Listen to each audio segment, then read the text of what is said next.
There's no sense in going la la la or hello if the microphone is not on.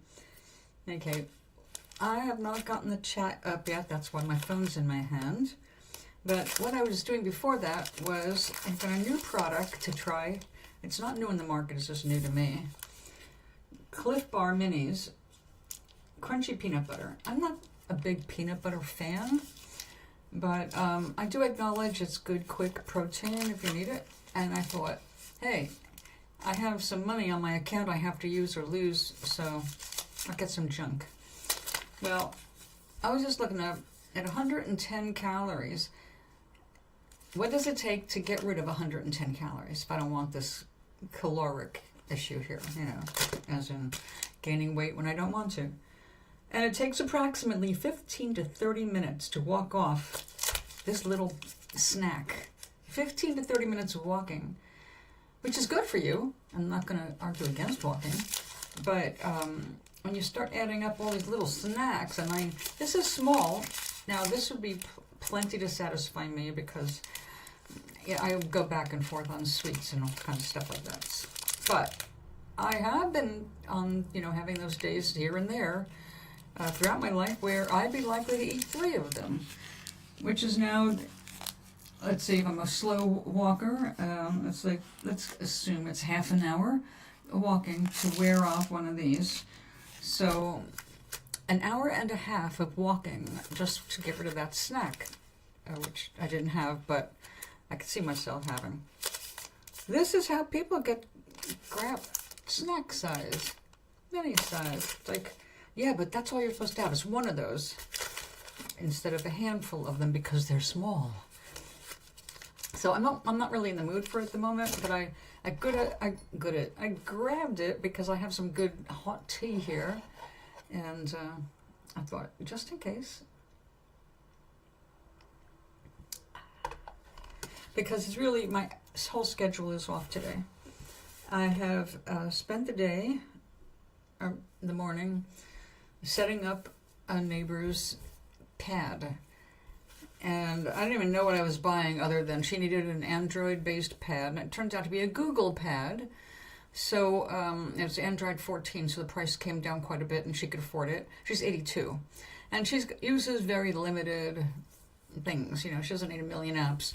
But when she got her phone, which was a free phone for seniors who are stuck in wheelchairs like she is, it was another Google phone, and the whole thing is covered in so much Google stuff. I mean, and I can't even explain how some of the stuff got on her phone because she's got like four shortcuts to dial and also retrieve voicemail. It's like, she doesn't know a thing about it. So I tried to clean up her phone a bit, but the real problem was, even though I got the basic stuff set up with the pad, to finish it I have to connect her to the internet, make it usable for her. Well, she doesn't have an internet password for her modem, which began a whole bunch of little old lady notes on papers that we were trying to decipher, like this belongs to this and this belongs to that, and we tried every password she had, and every way she had one email. It's like just over and over and over, and by the time it was almost 3 o'clock, and I'm like, I haven't had a decent lunch yet, so I think I need to go, and we'll get back together on Friday, Thursday being Thanksgiving, and tomorrow she's got doctor appointments. So if I have time tomorrow, maybe I can get through to Xfinity and at least get some information on how to approach it on Friday with her. Yes, I feel bad. She loves she loves that pad, but she's been losing her eyesight. And she's normally nearsighted, but now there's something else going on with her eye, and she's losing her vision way faster, and she's got these injections in her eye once a month. Ugh. And she said it is helping, but it is painful, and not every shot helps, and they don't go on every month. It's like it goes so far, and then that's all we can do. So now she's reading and coloring with the magnifying glass. So I got her a 10-inch pad so she can see things more easily. And once I get connected, I can show her how to use the screen to enlarge her text when necessary, and even use there's a feature for it to read everything, so she can just voice and direct, which will be very handy for her once we get this rolling. She's not a stupid person by any means. She's way alert, but she's intimidated by electronic devices, or she won't even try it. But if you very carefully walk her through something, she will eventually come around. So since I know she wants this pad by Friday, she should be pretty hungry to get this all figured out. So let's see, view my channel. I believe I'm live. Why, yes. Yes, today, the night, it is so dark out there, but it is just because we are expecting rain.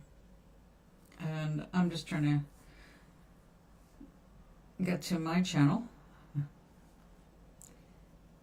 There we go. Okay. Got it. Now we can just say, hi. Let's put some emoticons up there. And of course, okie dokie. We're now officially here. Move that there. I've got to be careful. I've got the glue gun heating up right now. So we've got waiting in the wings. We went ahead and used some of this stuff yesterday.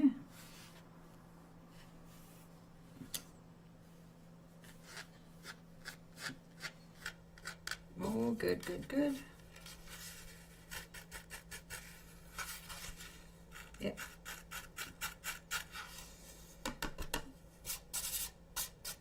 Okay, so what I did was lay down a little bit of acrylic paint, gold acrylic paint, and then put gold foil on top.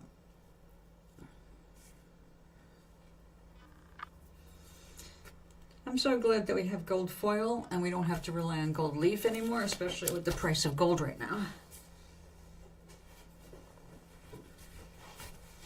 Also, gold leaf is very hard to handle physically. You basically can't touch it with your fingers because it just kind of melts into your skin. It's so very, very thin and fragile. It's like powder of gold being held together by a molecule waiting to become liquid on your lacquer. The last time I handled a box of gold leaf, it was $25 for a box of, I think, 25 leaves. And that was very expensive back then, but that was the 80s. Okay, I think we're just going to call that one done since we have a bunch to make.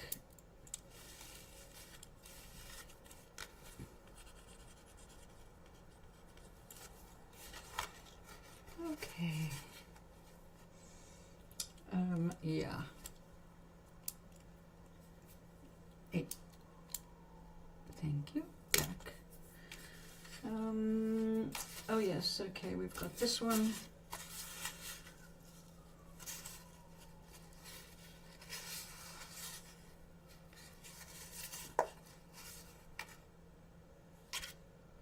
The invisible strings. Thinner than a human hair. Yes, it fell off my hands. All right, so now we need embellishment.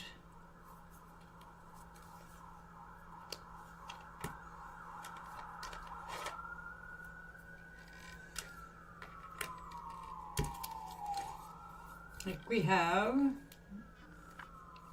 gold foil, gold acrylic paint, and here's my test paper.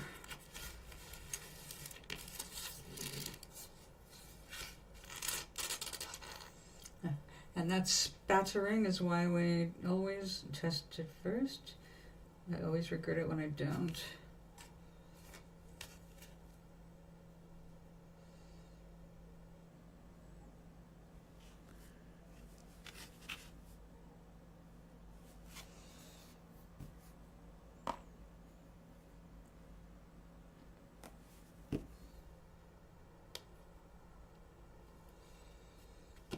Alright, now we're going to use the back of the X-Acto knife to pull this out.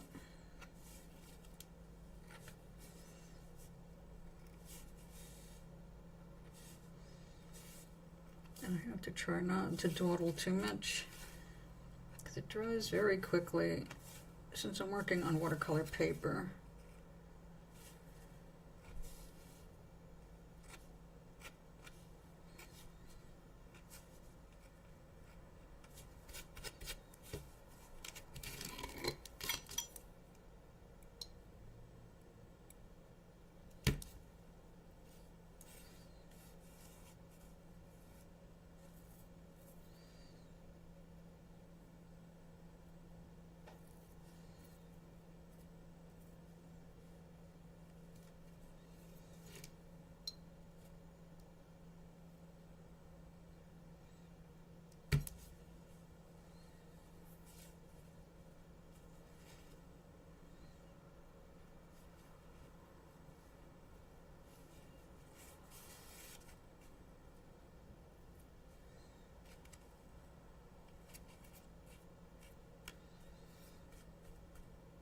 Okay, I'll squash the paint out a little bit, and it's going to take all night to dry.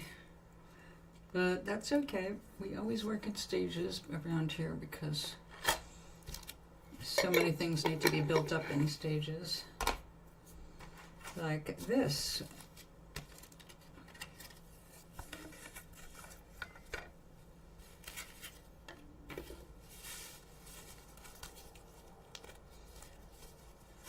Yesterday we did the backgrounds.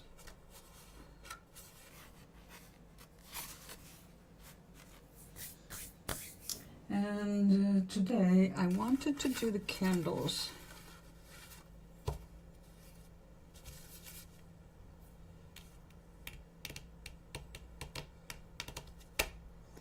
And where is my paper?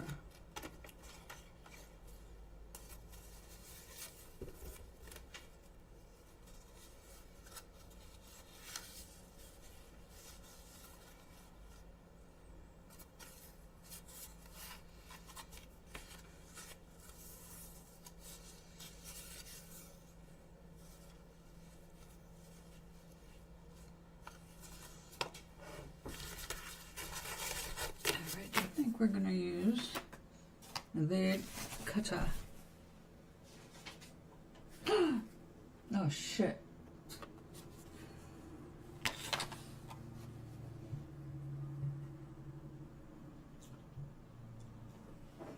One of those giant stink bugs is in my window. You'll stay away from me if you know what's good for you.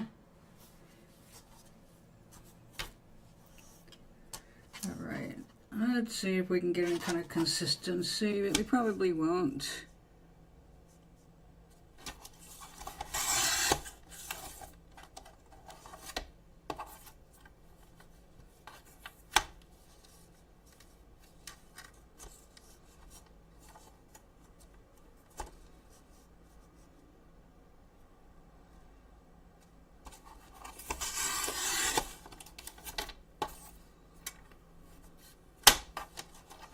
Yep, don't get snippy.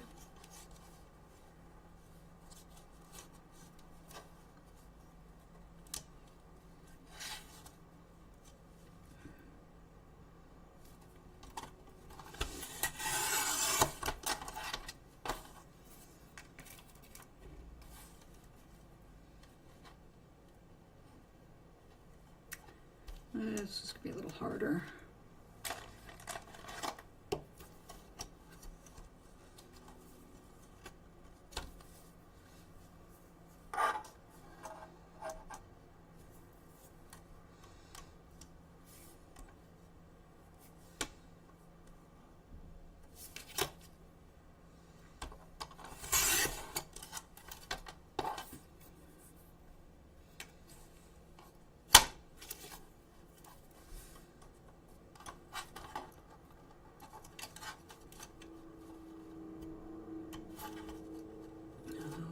Try to stay around there.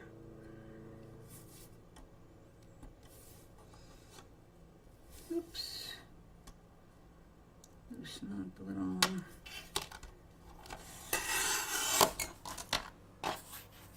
Oh, close.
Come back here.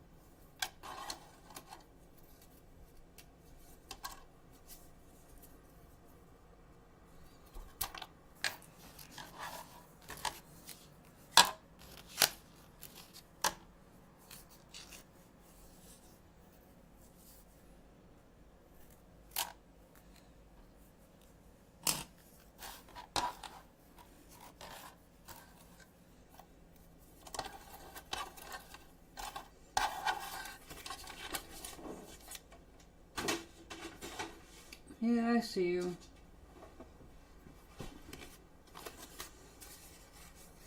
Stay over there and I won't smash you. Well, actually I never smash them. The thought of that makes me kind of queasy. I usually wait for them to hit the boric acid powder and drop dead, and then I vacuum them up.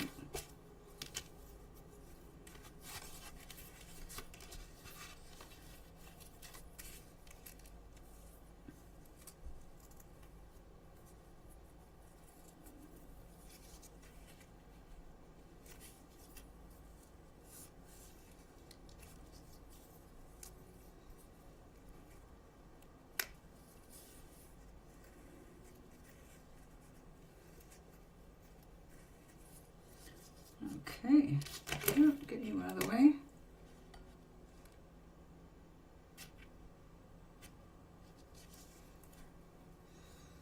All right, should be melted now.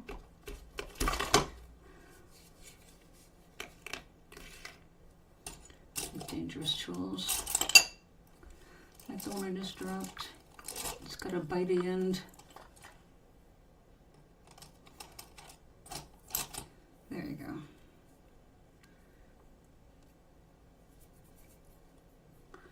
All right, let's see how you do.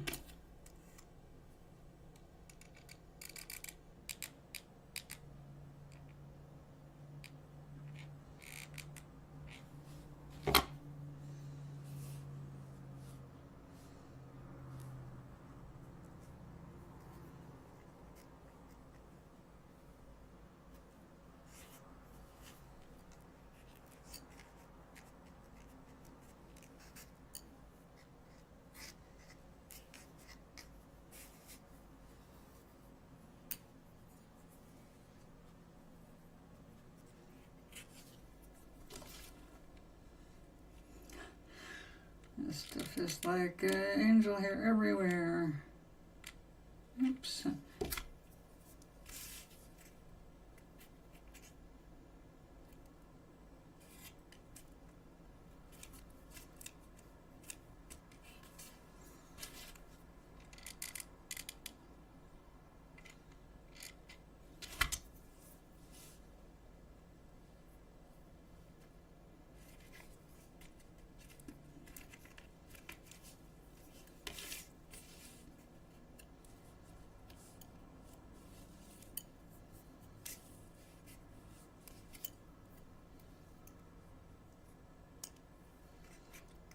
Alright, let's remove all the excess glue.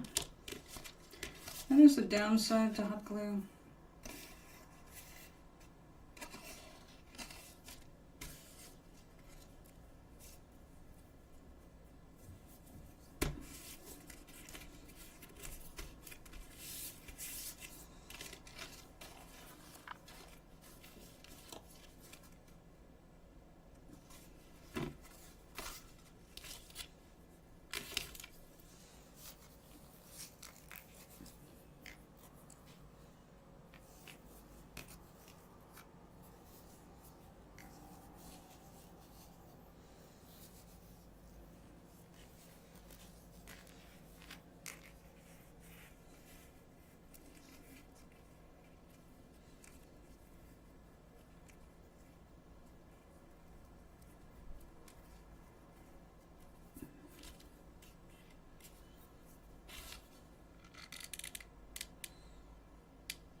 Right now,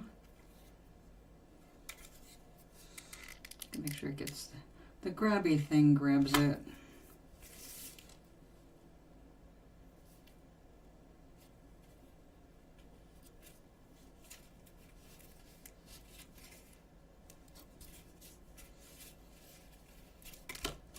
Okay, go back to Melty.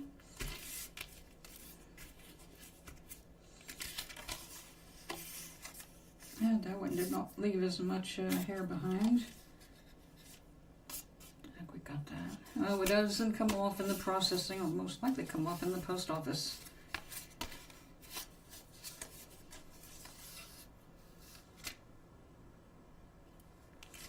Actually, I'm not going to send these through the mail.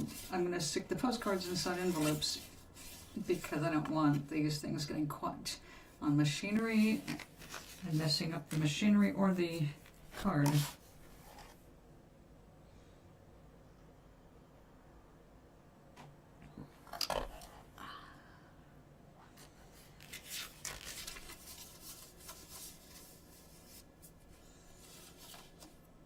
Oh, you know, might as well. While that's warming up, let's get our test paper out again.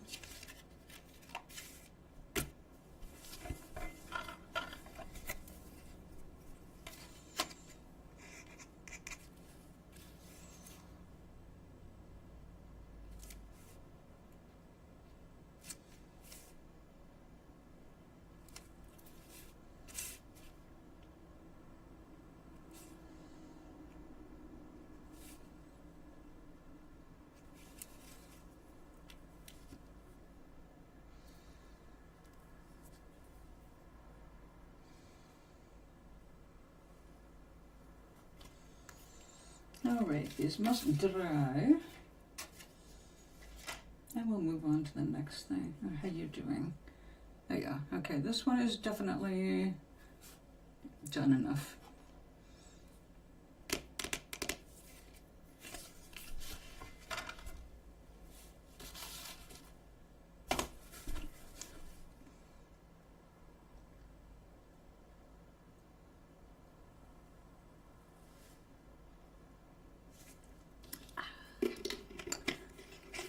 nothing like hooking up to some water. It's so refreshing. Okay, next.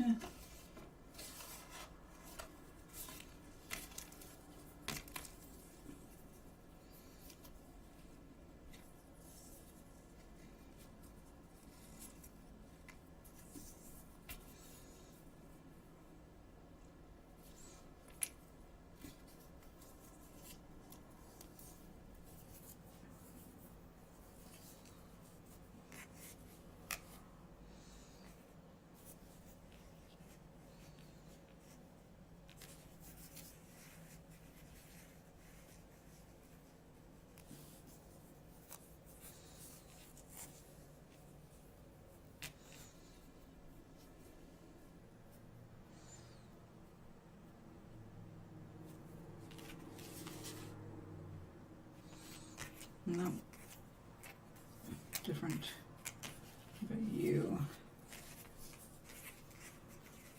Yeah, we'll go with that. Okay, 3 gold candles.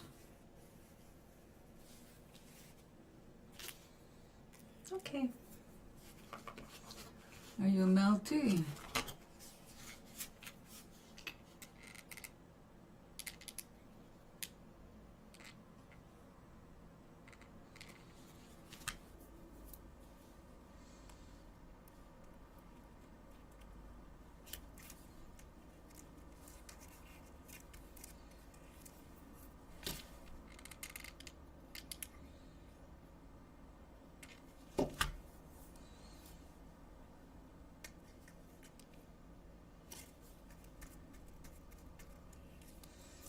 Now, I have to come up with a good one for my sister.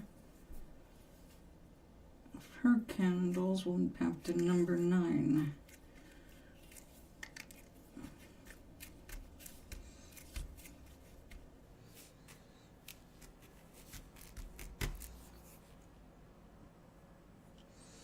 I don't have any paper colored with any paint at the moment. I will match. Oh, look at that. Man, this stuff is everywhere.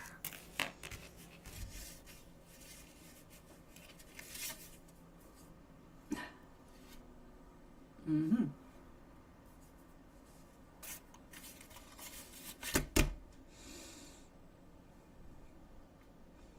Hello.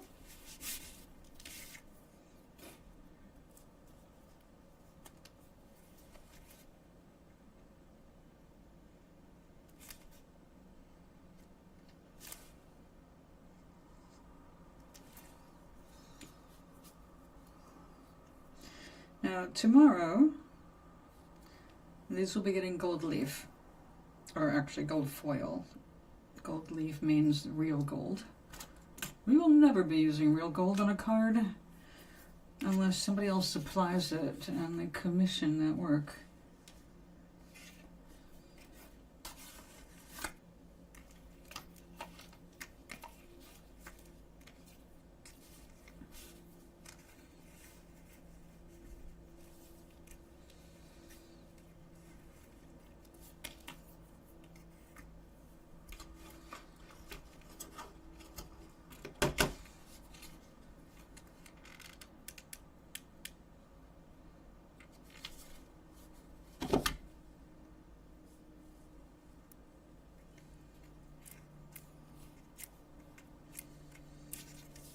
So today is day 1 of the National Blackout. We support absolutely no corporate entities unless we absolutely must.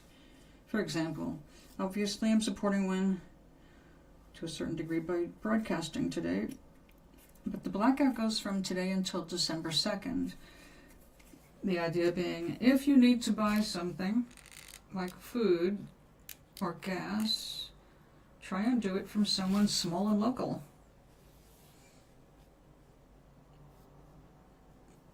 Mom and pop. Homegrown. But no online purchases. until December 3rd. The idea is to let corporate America remember who is making them into billionaires while they are firing us and replacing us with robotics. So I hope that you will join that. I have been preparing. I have all my food in order. And on Thanksgiving, I will be getting a donated dinner. We have a church that delivers a nice Thanksgiving meal every year.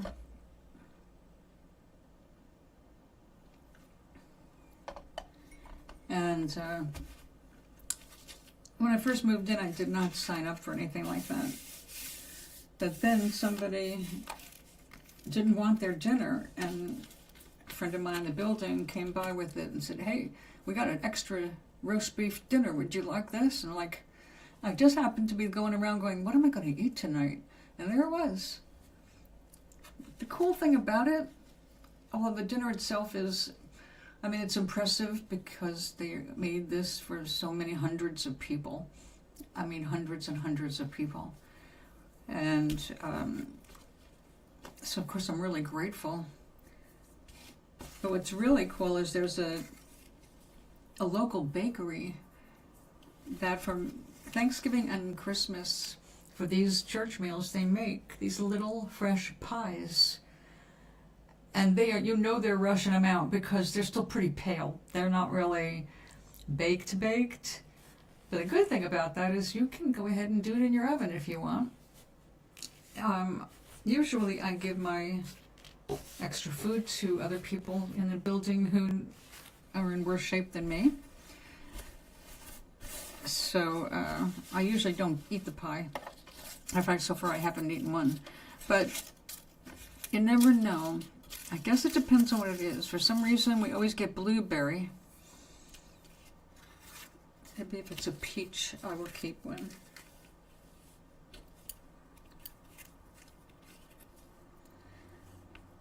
So it's really nice that we have some things like that. And the management is putting on a party for the community on December 12th. I have to put that in air quotes because it's not really a party so much as they get a few pans of food and you choose which one you want before they order it.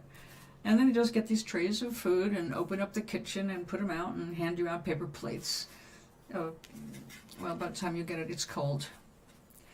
And they don't have a microwave, so it's cold.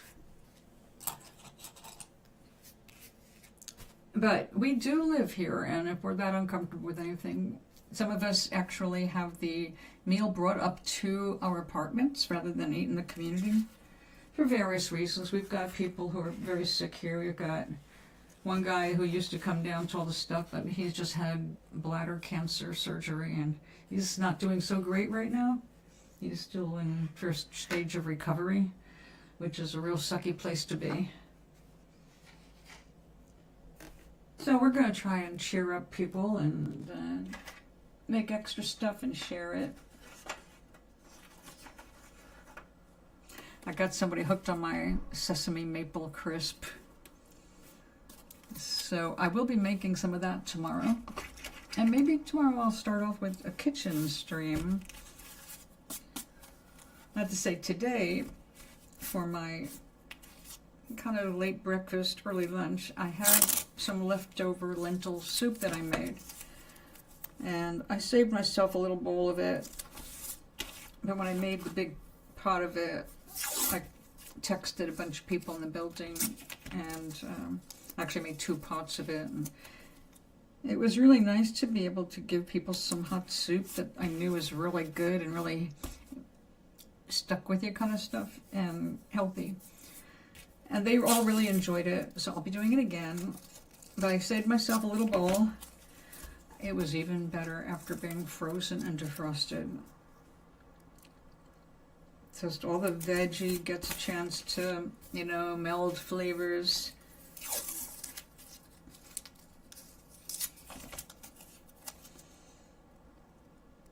There's, let's see, I think the Mexicans call it sofrito, what it looks like. And it's basically your basic start to 90% of your dishes. Except the sofrito includes tomato paste, but it's basically your sauteed onion, garlic, celery, and then optional carrot, and then the optional tomato sauce. When I make my soup base, it always starts with chop, chop, chop, chop, chop, and saute, saute, saute, and everything gets a nice little, you know, little caramelized, and it develops some flavor, and then I start adding the water. And although I do have several quarts of chicken and vegetable broth set up for the winter, I don't usually need broth because I make my own in the big pot. When you let it simmer for a while, it just develops this amazing flavor. And I learned a trick. I've been making chicken soup my entire life, and I had no idea about how to make the broth a golden color. Because the only thing I could think of was, well, that must be the schmaltz, the chicken fat, because a good kosher chicken fat is pretty yellow. But no, it is not the chicken fat. It is actually, when you make the broth, you throw in some onion peel. Yellow onion peel will add a golden color to your broth, and which is really nice because regular chicken broth, just like your basic chicken broth without that, is kind of grayish looking. And there's no real color because your vegetables, you know, aren't really brightly colored. You've got the carrot is the brightest color in the pot, but the rest of it is, you know, really pale. Celery, parsnips, all that stuff. It's very pale. White onions, white garlic, white potatoes. Anyway,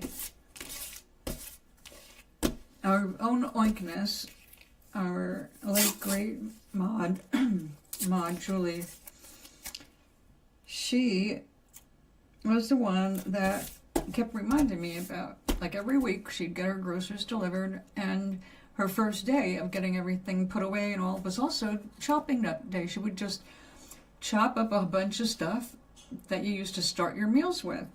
And I just never do that because I'm only cooking for myself, and she was cooking for her husband and herself.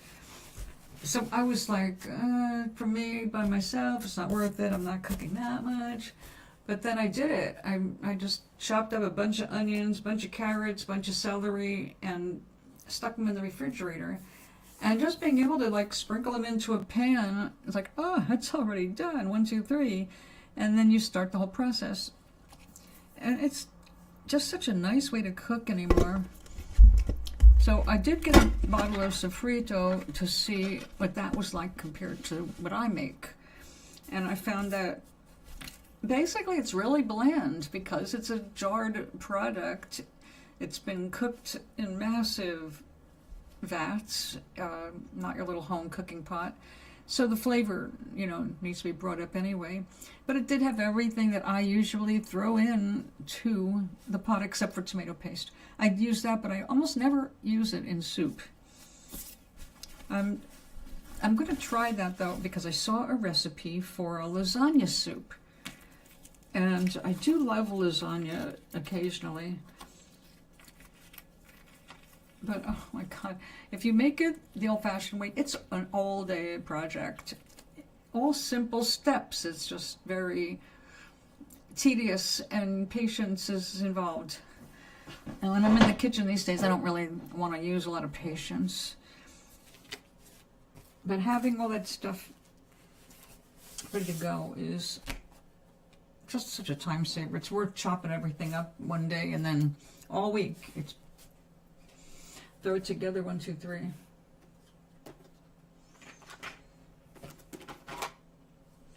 Now another thing I tried recently And I enjoyed it, but if the price isn't right, I don't see much motivation to invest in it. Fennel bulb. It's really big in Italy, and it is delicious. It's kind of like a heartier celery. It doesn't taste like celery, but it's got the same kind of, the ribbed things that come off, and it can be really, it needs to be cooked down well because it's very fibrous, but everybody who doesn't like it complains that it smells like licorice or tastes like licorice, black licorice, which I do love. It's not strong at all. As a matter of fact, I was kind of disappointed. I used to grow a different fennel for the greens, and those greens are strong. I mean, a few of those sauteed with a little butter, and your burps are going to give you licorice for the rest of the night, which we didn't mind because it was actually kind of pleasant, which is weird, but it was delicious. And that was a real simple thing. We just picked them off while they were just about no bigger than 2 inches of fronds before they get a chance to become full fronds. And we shared them with the black swallowtail caterpillars. We had a lot of those in North Carolina. So we grew umbel plants like caraway and a whole bunch of different seedy things, coriander, which is known as cilantro as well. Stuff that was attractive to the caterpillars. So we ate our share, and then we would leave the plant going for the caterpillars. We were always rewarded in the spring. Always had a bunch of butterflies in the garden. So it was a good trade-off. We ate, they ate. I think most of the time we never caught where they went. After they finished eating and they went to do their cocooning, I don't remember seeing more than a couple. They just, they ate the plant and disappeared. And the next thing we know, they're flying around. So I'm glad that they liked it. On our farm, actually on the farm, it wasn't ours. We did not own it.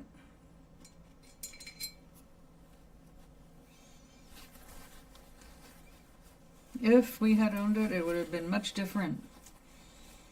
There would have been 0 pesticide use on the property.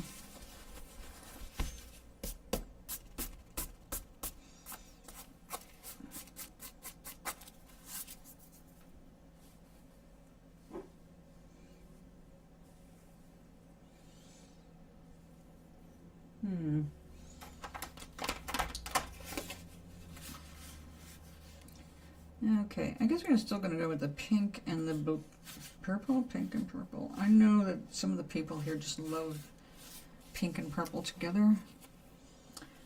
And it is a fun combination. I get tired of it now and then, but that is the thing about doing cards. You have a lot of repetition.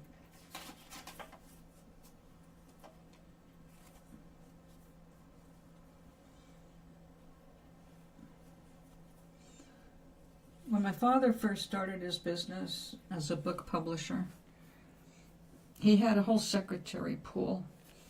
And as his job as president, he had to write a lot of letters. And every time he had to send a letter to somebody else, my father was not one for form letters. He did not like group letters. I don't think he really even knew what they were because he was inexperienced in the big business world. He was getting his, well, he was learning as he went.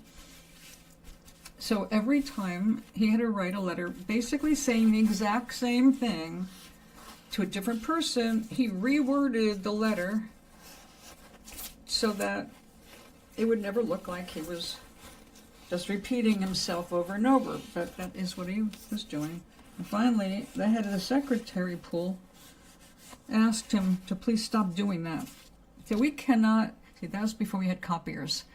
You had to type everything out in original. So she explained that the secretary pool gets used to, they learn what they're typing, and it's a lot easier on them if you can just type the same thing over and over. If every time they've got to stop and make little changes, and you can't use whiteout in a personal letter, you have to do the whole thing over. So my father learned how to make a form letter. And it was hard on him because if you think I talk a lot, you should have heard my dad. We never had a conversation that didn't start with 2 hours of me listening. And that's not why the shows run 2 hours. That's actually from the old days. I based the length of the show partially on material to cover, but also how long I could get Glenn out of the house. See, I would sign him up for clay classes at the local community college, and those were 2 hours each for 3 days a week. And that got him out of the house and me free to broadcast. That was what we did in the beginning. But then he quit, and I had to drop the shows from 3 a week to 2 because he just felt he couldn't be quiet for 3 days or stay out of my way for 3 days for 2 hours. So schedules changed. Of course, now he's nowhere around and I don't have to worry about schedules at all, which I like even better. I think we're going to throw some sunrisey. I had a gorgeous sunrise this morning. It was so beautiful coming through the curtain. I had to get out of bed to photograph it because sunrise colors do not last more than a minute or two. If you've ever watched a sunrise, you know what I mean. The colors change very rapidly, and before you know it, it's up. And all those really interesting refractions of color disappear. But today I was up in time and got some stunning pictures. So nice. I even posted the first one on Blue Sky, which was kind of appropriate. Speaking of blue skies, there's some icy blue over there.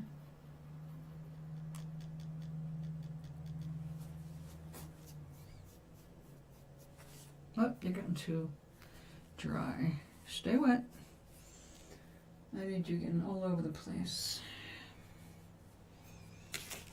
I see blue, little pink, little lavender. Whoop.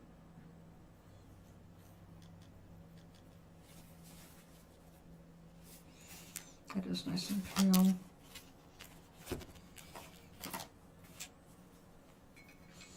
All right, now let's throw some pink into the wet.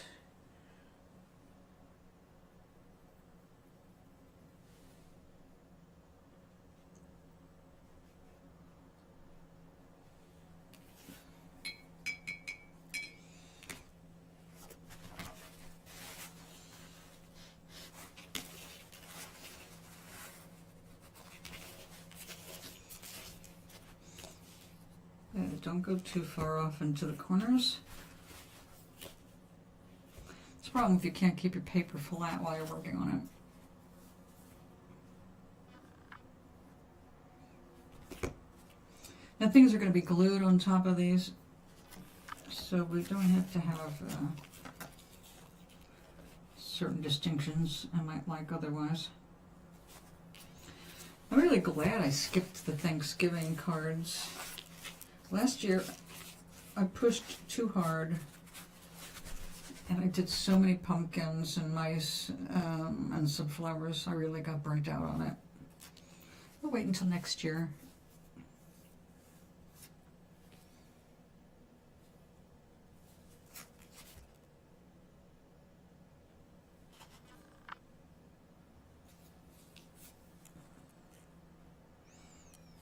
Yeah, those colors work.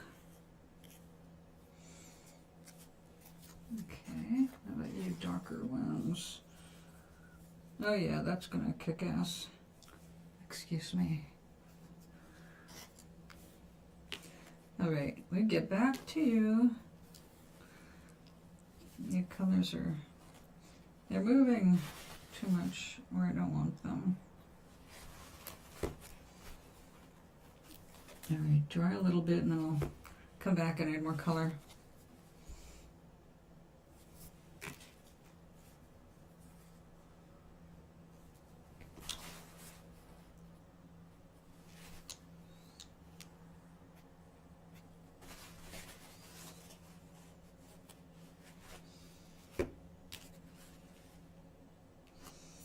All right, where are we now? Ah, we'll trade off. You go there, you come here. You go there, and you come here.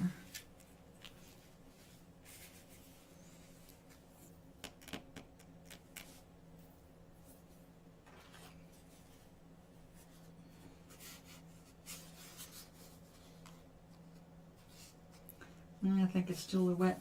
We can't do that yet. Okay.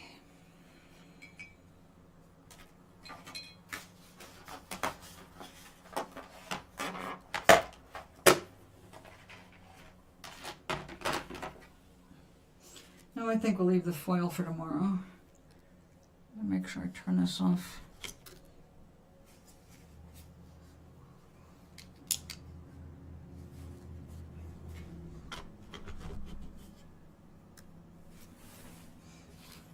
Yes, okay.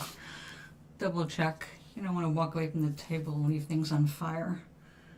All right, we will do the gilding tomorrow. So we're off to a decent start. I do need to make, I need to dye another piece of paper. You go over there, you're done. No, not that paper. This paper would be good.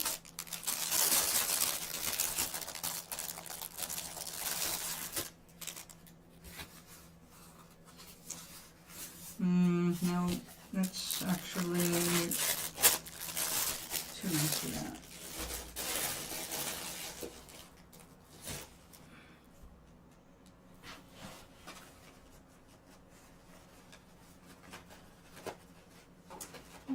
Darn it, I thought I had some more pieces cut.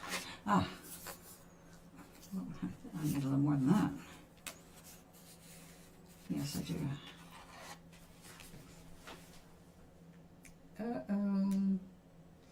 The only thing worse than having a big bug in your house is not knowing where the big bug went.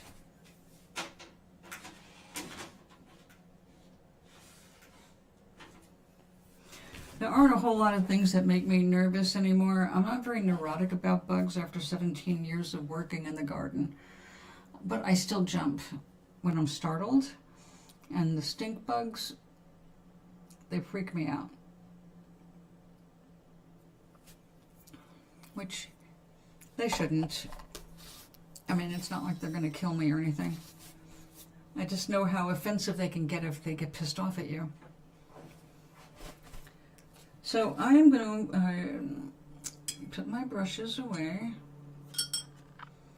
tomorrow when I've got better light in here. We'll go ahead and color up some more paper to become candles. Now we're going to want some stuff in the more the blue and silver range. I need to make a menorah for one of my sisters.